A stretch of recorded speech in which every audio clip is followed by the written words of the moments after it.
All right, good morning, everyone. I'm Sharon Rorty. I'm a Senior Program Officer at the Robert Wood Johnson Foundation. And we're going to throw some balls out here because this is about Project Play, okay? Play. Let's go. All right. That's a little testing of your physical literacy skills, too, because catching is a basic skill. If this was about Project Sport, I wouldn't be up here.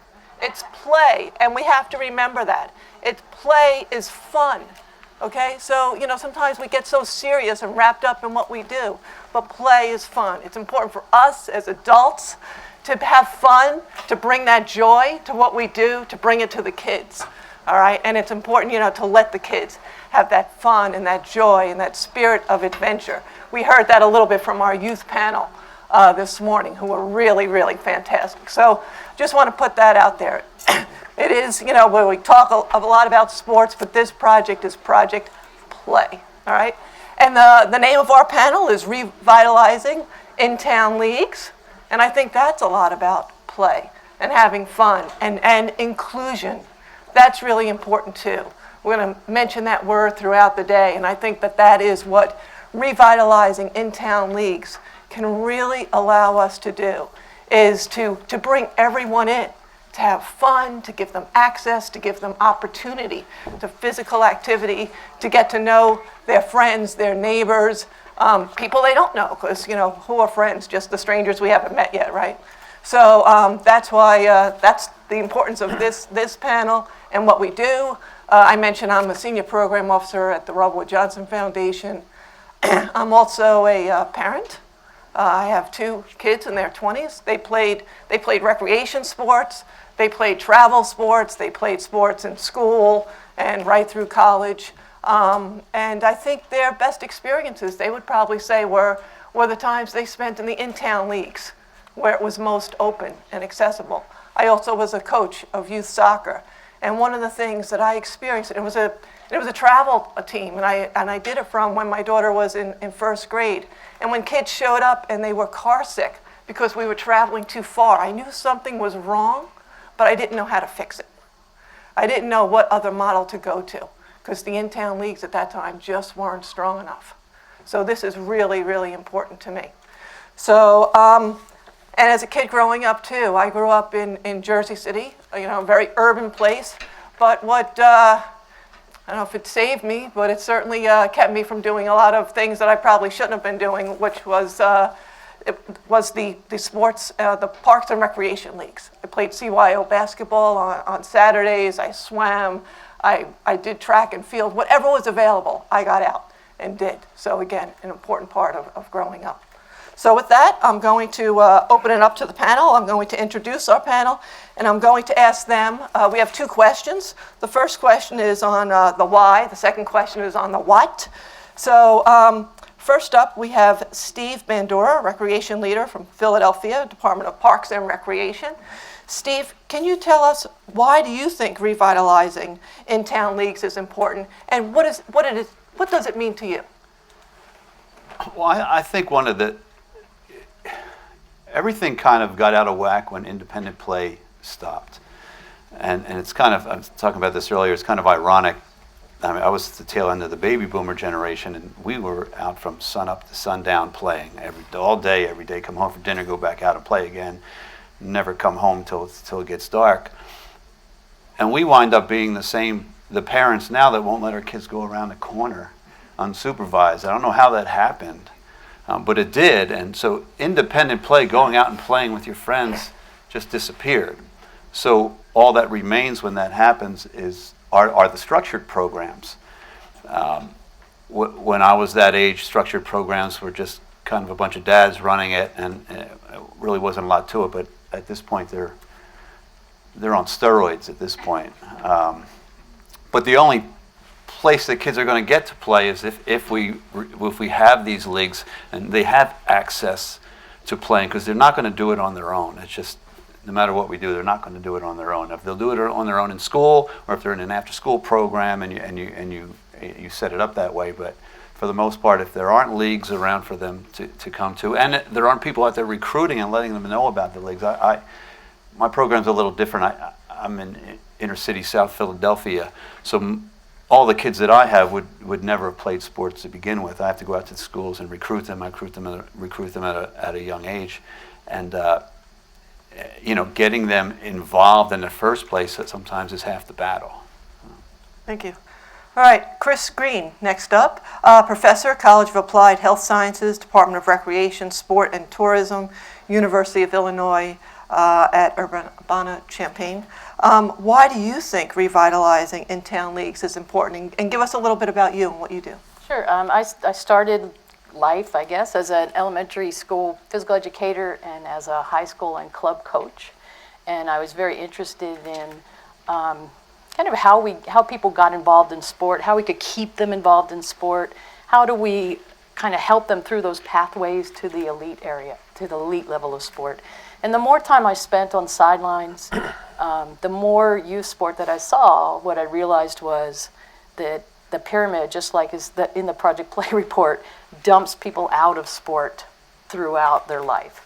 And so I think community level sport is really a place where we can not only bring people back into sport, keep them in sport longer, but provide some differentiated kinds of programs that both develop skills and offer opportunities for people looking for something a little less traditional that doesn't look exactly like every travel team.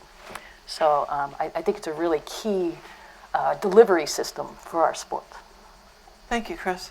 All right, Adam Hallett, coach of Roadkill Soccer. We heard a little bit about his story earlier today from Burlington, Connecticut. Tell us why I think we already kind of know, but tell us a little bit more about why you think revitalizing in-town leagues is important from what you've seen so far. Yeah, and honestly, it's drying up. A lot of the leagues, I was able to do Roadkill because we didn't have a rec team. And as Tom mentioned, yes, we had a great record, but we were playing 6th, 7th, and 8th graders because they don't have rec teams either. And kids aren't being as active. Roadkill, believe it or not, was not a grand plan in this strategic idea.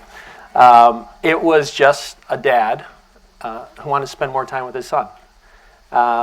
And when I offered to coach the team to Dylan, his immediate reaction was no, because I don't know soccer. And every kid's worst fare, right? He's gonna be at the bottom of the pack again, and that's why I introduced his friend. All right, why don't you invite your friends? And the other things that Tom mentioned were, all right, they set up a wall at midfield. And in soccer, that's not really a good strategy.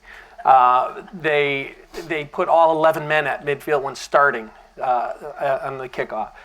They came up with this chant, and why did they do it? Because it's fun. And the only thing I did is put a little structure in place. Put a little structure and make sure they were safe. Why did we do Frisbee football? It was fun. So to me, it's because it's drying up and sports isn't as fun anymore. Thank you. All right, next up is Stephen Keller, President and CEO of Little League Baseball International. Keener. It's Keener. Sorry, Keener. All right. Stephen Keener. And? You want me to answer the same question? Yes. Oh, I'm sorry. Yes, the same question. I don't think in-town programs need revitalized. I think they need a priority check. The structure's already in place. We have probably 7,000 Little League baseball programs in 83 countries that are in communities. So the product's already there. But they need to understand what is the purpose, what's the mission, what's the goal of that program. And we could talk all day about what's wrong with them. I'd rather talk about what can we do to make it a better experience for the kids. I've heard the kids this morning talking about, ask them what they want. We're going to launch an initiative here very shortly. And one of the things we find in our program is we've set up a program called the Parent Connection. We have just about 1 million subscribers to it today. And it's our ability to communicate with the parents directly in our program, which we've never really done before. We've always communicated with the league officials, the people who run the programs. Now we're going to talk directly to the parents, which we think is a better idea. And they're going to tell us what they want from the program. So my point being is that we have the structure in place. I just think they all need to understand what is the purpose, what's the mission of an in-town league, and let's define that mission and let's stay true to it. And we could talk the rest of the day about it, and I'm happy to talk to anybody about it. But one of the initiatives that we're going to launch here very soon is tell us how you make it fun. And we have a communication vehicle in place where we share best practices. And so this will be a very concentrated, focused effort on getting parents and coaches to tell us what they're doing to make it fun in their community. And then we're going to compile all that and put together a publication to share with all the other constituents in our program. Great, thank you. Well, Little League Baseball has been maybe one of the sports that's been able to hold the line in terms of in-town leagues. So there may be things that, and maybe that's sliding away too, but something that other sports can learn from. Well, let's move it down the line and give Cornell McClellan a chance. He is the personal trainer to the First Family and Fitness Council. So same question for you, Cornell. Why do you think revitalizing in-town leagues is important? What is it, and has it meant to you? Well, it means a lot to me as a dad, a granddad, as a trainer, as a coach, having trained a lot of athletes, a lot of kid athletes as well as adult athletes. When I think about, as he was just talking about the mission and things of that nature, and certainly the mission might vary from person to person, sport to sport, but for me as a council member and as a fitness person, the most important thing, as we say, is inclusion. The most important thing is to get everybody moving. We understand now that we have an obesity problem in the country, across the world, and we know that being active and moving is what it's all about.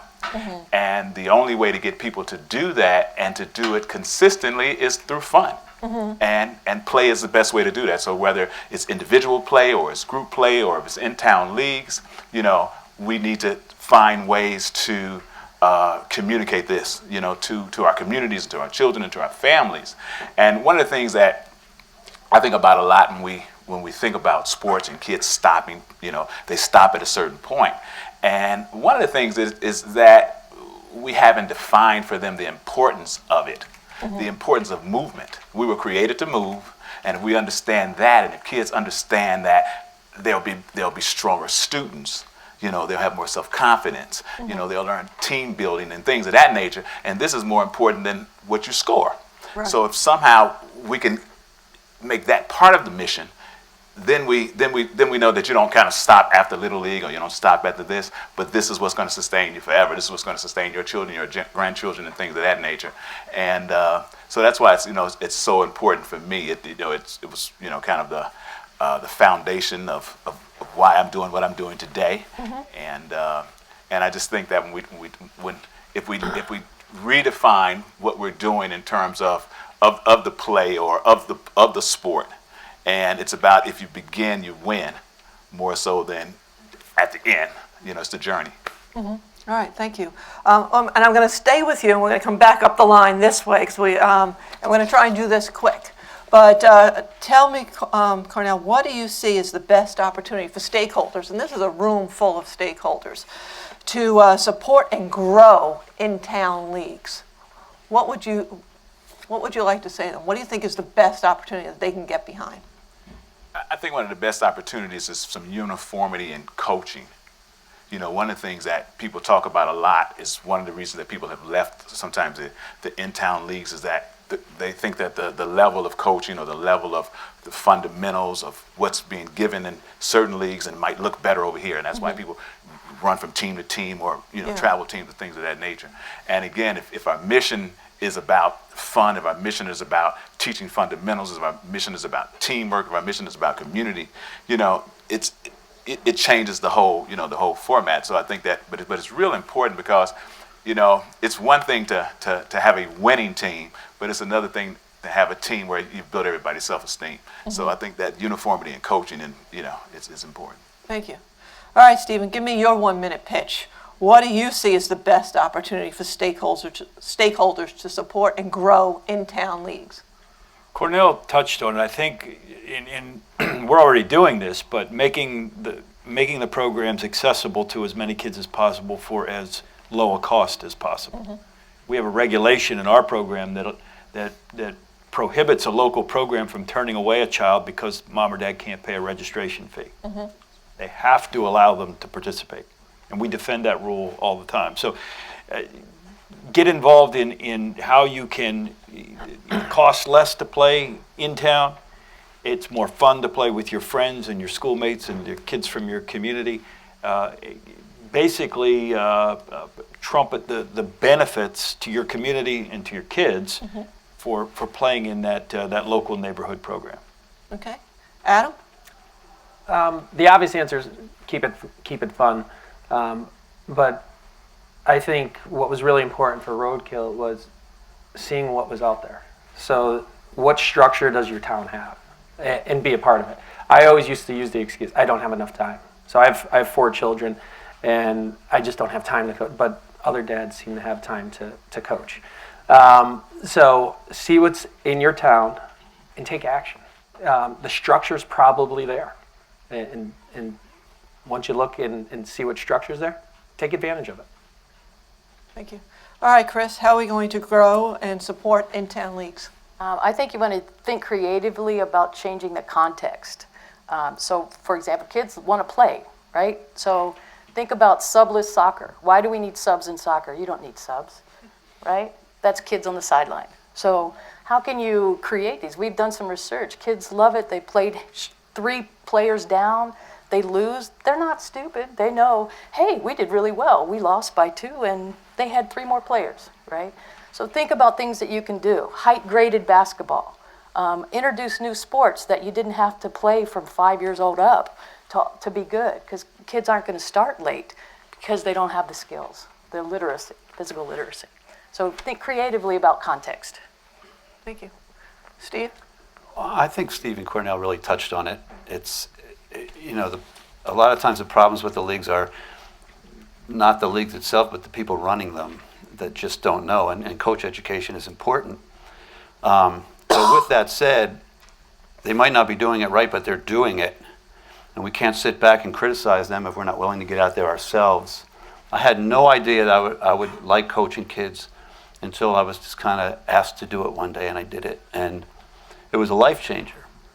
I think everybody's too busy to help, but you're really not. I mean, we run leagues for kids that it's 4 hours a week. There's 4 teams, 40 kids get to play, and it's only a 4-hour-a-week investment, 2 hours a night. And I think more people need to get out and do it. I mean, that's all. Thank you. All great suggestions. And I'm going to pick up on some of these and give you mine. Mine is I want to bring back Saturday morning play, just like the way we used to have Saturday morning cartoons. Yeah. I want to have Saturday morning leagues everywhere, all sports, open to all the kids. Don't worry about the uniforms. Do it with pennies, no substitutes, and everyone is included. You just show up in the park, you pick your sport, you play what you want to play. And I want to see that happen across the country. That's what I'd like to see. And then I'd like to see it extended to summer. I want to see summer leagues again, so that you can go at summer nights when we have extra light out. You can go and play basketball or whatever it is, the sport you want to play. And again, very, very inclusive. So with that, I think we have 2 microphones. We want to hear your quick pitch on your idea for how we can revitalize, grow, nurture in-town leagues. So I see his hand up right here. Yep. Hi, George Leonardos from Time Inc. Maybe more of a question than a pitch, but one of the things that I didn't hear talked about so much was the economic barrier. So when you have insurance concerns, need to pay for facilities, more parents have, both parents work, how do you get them around to things? Some of these concerns, in order to do this, how do you overcome those? How do you deal with that? Funding, at a community level isn't there like it used to be. Are there thoughts on how we address that? All right. I'm going to take your question, but we're doing pitches, and we're going to keep moving, and then if we have time, we'll come back to your questions. But so I'm looking for ideas, solutions on what we can do to grow in-town leagues. If I knew the solution for that, I'd offer it, but... Well, I did say Parks and Rec, Saturday mornings, no uniforms, getting out there and making it happen. It did happen 20, 30, 40 years ago. I don't know that we can't bring it back. I think we can. Next up, over here, microphone. Hi, I'm Mark Griffin from Play Rugby USA, and the last comment I made in the session upstairs was about taking resources into schools, because that's where the kids are. Obviously, this is more around leagues and parks and recs and those sorts of things. So my pitch would be to build upon what works, and there's hundreds of very, very successful, proven sports-based youth development providers in the US already that are doing this work, but they're not necessarily seen as necessarily part of sports. It's the part of sports that we're talking about today. It's the sort of fun play, life skills, and very inclusive and accessible to all kids. And I think the pitch is let's identify in these communities what works and facilitate the partnerships between those organisations and Parks and Rec and the organisations where the kids are and where the kids need to play. There's things that need to happen to make that happen, of course, but rather than recreating the wheel, let's build upon what works. Right. I think that's a good answer to the last question, too. Build upon what works. I saw a hand up here. Yeah, hi, I'm Paul Cacamo. Hi, Sharon, from Up to Us and Coach Across America. I just want to echo with Mark that we're a coalition of more than 1,000 community-based sports programs, and they are part of this coalition not because of sport, because they're essential to the quality of life of the communities where they operate. They are the solution to keeping kids in school, to stopping violence, and to keeping kids healthy. Every one of those is a social return on investment by having a sports organization in your neighborhood that has that as a mission. And we need to get organized city by city, and this on a national level is great. City by city, we need to get organized on who these programs are, like Mark said. How do we bring more focus on them? How do we make local funders, foundations, sports teams realize investing in sports is not self-interest for them, it's improving the quality of life of their communities. And that's how we can overcome barriers and get access to spaces to play and help these programs grow and be I think the next force in everything from education reform to violence prevention in America. Great. Thanks, Paul. I know I have one here and I have one in the back. I'm looking for, okay, microphone right here. My name is John O'Sullivan. I run an organization called the Changing the Game Project. And one of the things that I really think could really shift this paradigm is maybe the return of the multi-sport club. Yeah. In Europe, you have these models, you hear of a Barcelona in soccer, but they have a basketball team and they have a handball team. And I think rather than having you're part of a baseball club and you're part of a soccer club and you're part of a basketball club, if you were part of a multi-sport club where you could shift across sports, part of one organization, one membership, we'd have a lot of kids playing more sports that would solve a lot of problems, and you'd stay local as well. Great, thank you. I know I have one back there, and I don't want to ignore this side of the room, so I'll come over here next, but there's one all the way back there.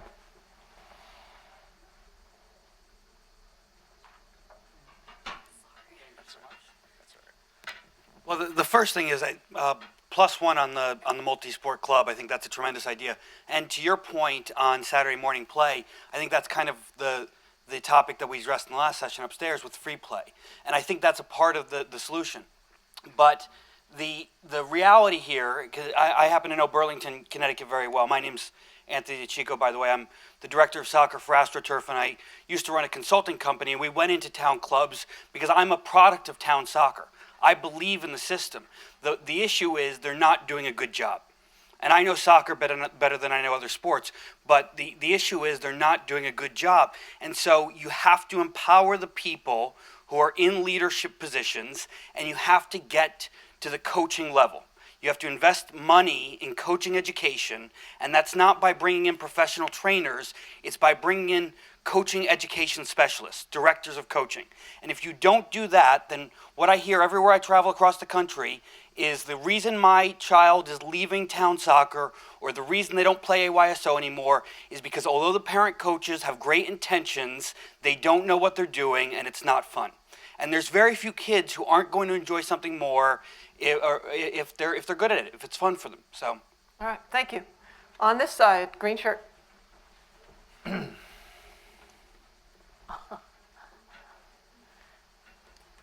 When you start a program, like you're going to have Little League Baseball or soccer or whatever, before, use all your media contacts, all your listservs, and invite a friend to play. Imagine if each of us invited a friend to come play, you'd double the amount you had every year. So go for it.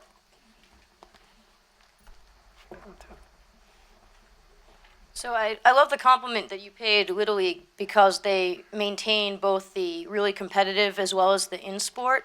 What if there was some incentive for all of the different leagues that run the different sports to follow that model so that there was some financial incentive? I work for a foundation as well, the Boston Foundation, and we do fund this effort to try to get youth sports out through the schools and through after-school programs. But I think at the league level, it's such a much larger level than we play at. And if those leagues could learn from the Little League model so that there was as equal a commitment to developmental and training programs as there were the elite programs, that might be a way to revitalize it and address some of the issues around the coaching and the quality. Thank you. All right. Okay, here. Adam, is Roadkill going to be competing this year? Right over here. Oh, there. Are you guys competing this year? We are not. You're not. But let me we're thinking of doing like roadkill bowling, roadkill volleyball, some other roadkill activity. But the town actually wanted to split the kids, which sort of defeated the whole purpose of getting your friends together. Right. So, we're looking for a piece of strategy to go forward with, and I think we've thrown out a lot of ideas, and I think we'll continue to, but it seems like you've kind of stumbled upon the niche, if you will, right? And that's really what you have to have in business to make anything work, for-profit, nonprofit. You have to have something that really works that you can scale. And so it seems like you've done that. You've really come across, whether it's soccer because it's got low barriers to entry and all the best kids had already gotten swept up in ODP, and there's great momentum from the national teams. But what if you went from one team to 50 just in the state of Connecticut? Or if you're working with Up to Us and they're able to actually focus those resources in a certain area. Soccer is a sport that I think a lot of people are gaining more interest in, but why not channel resources in one area so that we're protecting against kind of the whole boiling of the ocean approach, trying to tackle the whole problem at one time, as opposed to really, really focusing our resources on something that worked, that kids liked, that was inclusive, and got them out moving around, and it was for everybody. So that's what I would really want to see where that goes, not just in your community, but a lot of these other communities, because there are probably dads out there that can find the time and then bring kids together. The word of mouth spreads for the kids, and let's just get more kids playing, right, and see where it goes from there. Probably some moms that could find some time too, right? We don't want to leave them out. All right, we have one more, and I think we have to go to the board. So, Barbara? So, I don't have a microphone, but speak loud. Thank you. So, hi, I'm with the National Recreation and Park Association. So, we represent Park and Recs, and they are literally in every single community across the United States. Please do not overlook them. They may not sound sexy, but I guarantee you it's where kids are going and it's where they're being exposed for the first time and they're having fun.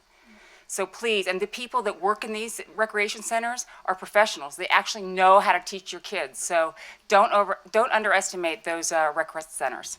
Okay, I was told by our timekeeper we do have a few more minutes, so I can still take some more solutions. So right here.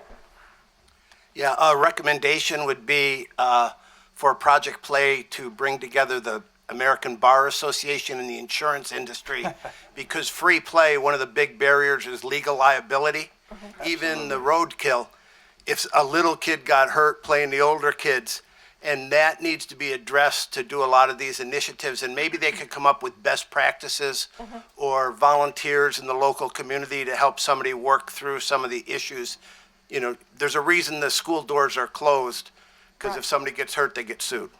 Oh, thank you. That's a good solution too. And there's a thing called shared use agreements. There's model ordinances, how to do that. And I didn't mean to minimize the question over here, but it's just, yes, there's things we have to get over. Just like the kids that were up here and jumped over the hurdles, that's what we have to do, because we could spend a lot of time talking about why we can't. We have to acknowledge that, but we have to figure out how to jump over the hurdles. And that's what this session's about. So back here, I think we have one. I give up. Hi, Alicia McConnell from the U.S. Olympic Committee. Most of the kids are in schools, and I know we're talking about Saturday morning, and I know Parks and Rec has done some agreements in different cities to work with the schools to open them up at other times. I just feel that, and we have to do something so that there's accessibility, and the kids are already in the schools. I think Bodie said it really well, the young man who said, I did Might Nights? How about, Might Saturdays? I know that's a boring name, but something where there's accessibility I know this is a crazy idea, but what if kids could get bused, to school on a Saturday? I know, crazy idea. But that's where all the kids are. We have to do something about getting activity back in the schools. And I know now the word's physical literacy, but how do we create more partnerships, collaborations with the schools, with bus drivers, maybe even on the bus systems, on public transport? How do we get kids to a place so that they can play? So, thanks. All right, thank you. Okay, right here. Right in front. Is there a microphone? Oh, Not Carrie. sorry. Laura Dixon. Okay, thank you. Laura Dixon with Spurs Sports and Entertainment in San Antonio, Texas. One of the things that I would encourage us to think about is working with the police departments too. If we're talking about accessibility and safety, and that's a lot of the driving fear that parents have in letting their kids grow, just go free play is safety. We've been working with the police department to find ways to make communities, make neighborhoods feel safe by having more police presence or a more structured relationship with the police department. Also, food banks. If part of the issue is, obesity, big issue for our community, working with the food banks on healthy, education and play that associated with food. We've talked about having, fruits and vegetables that kids can recognize, parents can work with, but also connecting that with play. And then last but not least, city planners, rather than busing kids, can we create bike lanes, more pedestrian-friendly towns that, create spaces for kids to get to and from places that are safe to play? Those are just some things that we're working on. Yeah, well, I love that. They're going to get there in different ways, but if everyone was going to the parks and schools on Saturday morning to play, maybe traffic would slow down and they can get there, sort of by their own power. So that would be great. A lot of great solutions out here. I'm just going to ask the panelists if they wanted to add anything to what they've heard today, react, respond to anything, and then we'll go to the illustrator. I've got a quickie. Go ahead. Maybe this is going to be talked about this afternoon in the Think Small, but one of the things that's been done is parents have rotated Saturday morning play. So they started really small in their front yards, in the spaces in apartment buildings, and one parent would supervise essentially free play, sometimes provide some structure, and then another parent would do it on another Saturday. So it's possible to start there. Steve? Sharon, your idea about Saturday mornings, and to this gentleman's comment about the legal arena that we're working in today, we actually explored a development of a program we called Sandlot Sunday, which was what you're championing, and we took it to our insurance provider, the risk management folks, the attorneys, and they gave us all 100 reasons why we can't do it. Mm-hmm. And they're good reasons. And yet, what we want to do is go back to the old days that we all enjoyed, where we went down to the ballpark and just played and settled our own fights and made right field out when you didn't have enough kids to field two teams and all those things. Those are the good old days. Right. So until we can get some resolution to some of the legal issues that we have to face, the reality is that we can't do Sandlot Sunday. Mm-hmm. Because kids have to wear proper equipment, they have to be supervised, all those things that we didn't used to worry about. Mm-hmm. And that's the challenge that we face. We're not giving up on the idea. We're gonna keep working through it. But those are the hurdles we face. I thought yours was the most poignant comment of the morning. Of maybe Project Play could bring a legal panel together at some point to provide some perhaps recommendations and direction to all of us in the youth play industry about how we can do better in terms of protecting ourselves and at the same time giving kids a chance just to play. Right. Okay. All right. Was there anyone else on the panel that had anything they wanted to say? I think so. We don't have time to go to the graphic. All right. Well, we have a graphic there, and I encourage you all to take a look at it. I thought we still had 5 minutes for it, but apparently we don't. Yeah. All right. Because you guys can see what I've written. It's mostly coming from you. So I'll basically be reading this. You can see I starred the points that I felt were important. Can we get a mic? Just really, really quick. Sorry, Jesus.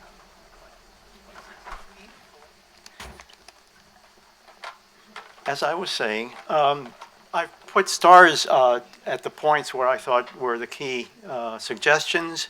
I could read them, or you could just read them when you come up here and actually make more suggestions if you want, if I've left anything out. These are all great ideas. I didn't even have time to draw any pictures because they were coming at me like bullets. All right. I'll leave it there, and please come and be more engaged, and let me know any other ideas you have. Okay. Well, I want to thank everyone, and I want to remind us all again, it is about play, it is about inclusion, and it is about getting over the barriers and the challenges. Certainly, there are plenty out there, but we're bigger than that, and we're stronger than that, and we're smarter than that. So we can get over those barriers. Let's identify them, let's work through them, and let's bring back in-town leagues. All right? Thank you all very much.